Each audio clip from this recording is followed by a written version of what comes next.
Welcome to Kicking It with KeeKee. Hey y'all, happy Friday. This is KeeKee Cornelius, your friendly neighborhood digital nomad and business coach. Welcome to Kicking It with KeeKee. Thank you for joining me today.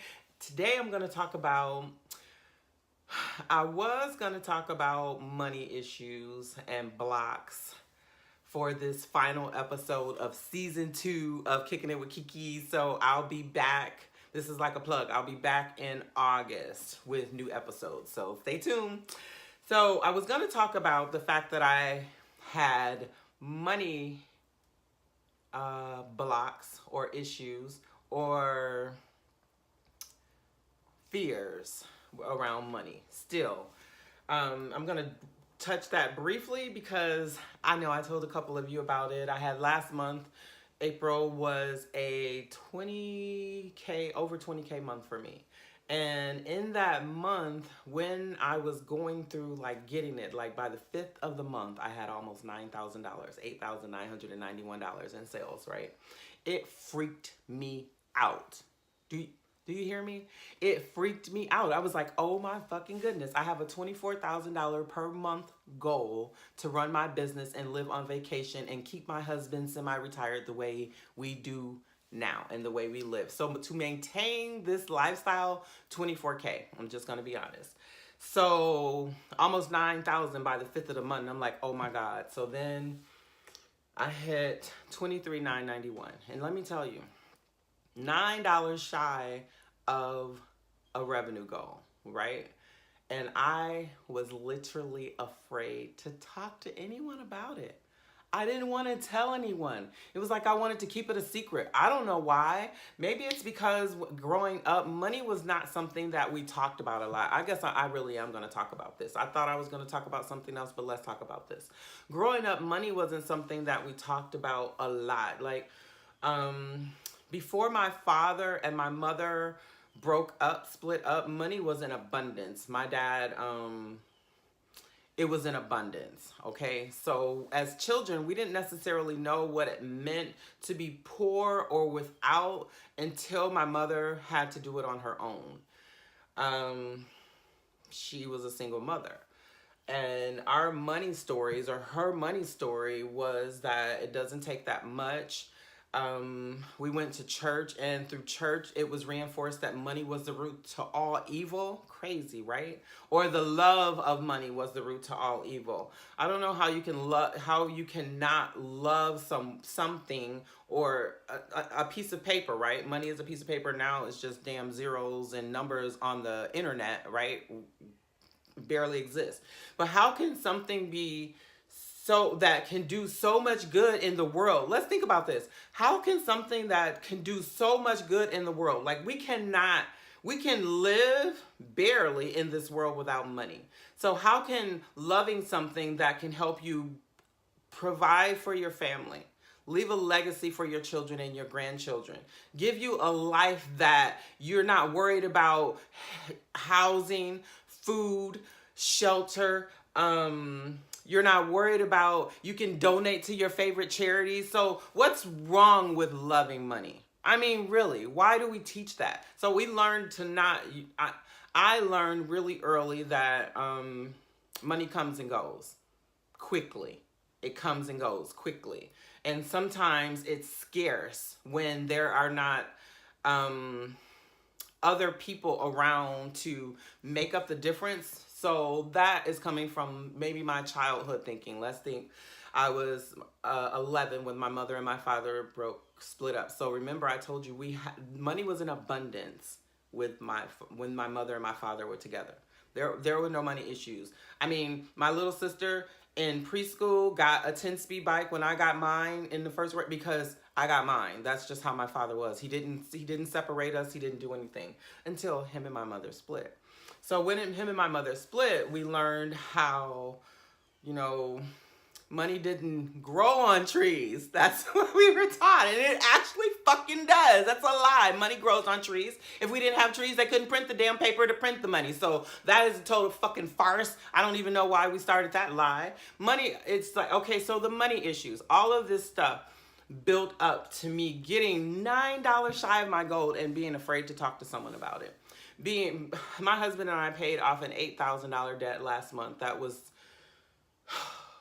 it lifted a weight that I can't even imagine. I was so proud of us that we were able to do that. And it's like, why can't we celebrate that? Or why do I feel the need to be able to hide the fact that I made big money in my business last month and I'm freaking happy about it? That should be it. There shouldn't be not a celebration around that, right? So what I'm doing this month is I'm still working on that goal. I still haven't hit the 24K. I'm close. I'm so close. So this month I'm running the race again. And then I got in my head like, oh my God, I'm going to Bali for 2 weeks. How am I still going to make sales? Come on, really? I mean, I live on vacation, people. I do this for a living. I was born for this. So I'm not worried. What I'm not going to do is hide this month. What I'm not going to do is be afraid to tell you what's going on. So if you are not following me over on Facebook, go over on Facebook and keep up with me. I'm going to Bali. I'm leaving tomorrow. I'm leaving tomorrow. So you'll get to catch up with me. You'll keep up with what's going on. You'll see if I hit my May goal. No, you'll see when I hit my May goal, the celebration I'll give on June 1st that I actually hit my May goal. I may actually do it I may just have to do it on the 31st. I don't know. But one thing here's what we not gonna do. We not gonna hide the fact that we make money in business. As business owners, as entrepreneurs, I know that some of us have grown up in the space that we are afraid to talk about money and tell people about money because one, we're afraid that it's going to go away for some reason because, it didn't stay when we were children maybe, right? Or hey, some of us have had to file bankruptcy and it just happens, right? So we've had some money issues in our adulthood that keep us from going after bigger things because we've been bruised by money before. But money is a good thing. Money is energy, people. Money is energy just like anything else that we put out into this world. Money does not like to be chased. So if you're chasing your money, you're constantly running after the money, switch it. Start to figure out how to attract money. I can say this now because I didn't understand when people were talking about chasing money. So chasing money is like always going after what's going to make you money. It doesn't even matter if it makes sense. It doesn't matter if it's on brand. It doesn't matter. It makes you money, so you're going to do it. Or so you think you're going to do it. So that means you're chasing money. Always chasing that mighty dollar, right? You're not the person who, if you're chasing it, you don't believe that one day a check will just show up. Or you'll wake up in the morning and you'll look in your messenger and someone will say, I've been thinking. Someone that you talked to months ago will say, I really want to commit to this. How do I pay you? This shit happens, people. So when you show up for money, when you show up the way you're supposed to show up, when we show up the way we're supposed to show up in this world, money just comes to us. Money is in abundance. Money is not scarce. There's not some kind of bank out there that says, okay, KeeKee only gets $1 million and Joe gets 2.5. No, we can all go after 2.5. We can go after 5 million. We can go after 10 million, 20 million, $1 billion, whatever that number is. It's not specific to who you are. It's specific to who you be and the value that you provide in the marketplace. So when we're having money problems, I had to figure this out. When no one's buying, it's because you really don't have anything to sell or they just don't know what the fuck you're selling. Let's just be real. Because I've said this before, some of you are not focused on one thing.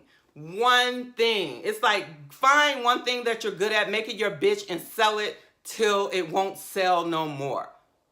And when we're doing things that we love, it's not going to not sell. If you're not selling it, somebody else is going to sell it for you because you've created a system that is replicatable, that is transferable to someone else. But don't believe that only because I'm doing what I'm doing, I'm running retreats and I'm making money on retreats, right? That you can't do the same thing. There are a lot of us out here running retreats who are making money. It's who we be. And it's who you be that is going to bring the money to you. So if you are having money problems, like you are like, money is elusive. Stop saying money is elusive. Money is tight. Stop saying money is tight.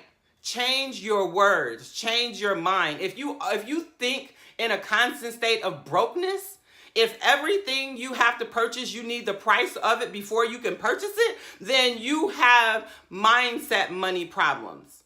And if you believe that one coach's pricing is too much, maybe you're doing the same thing, they're charging too much for what you do, then that means that you're not worthy to get that price tag either.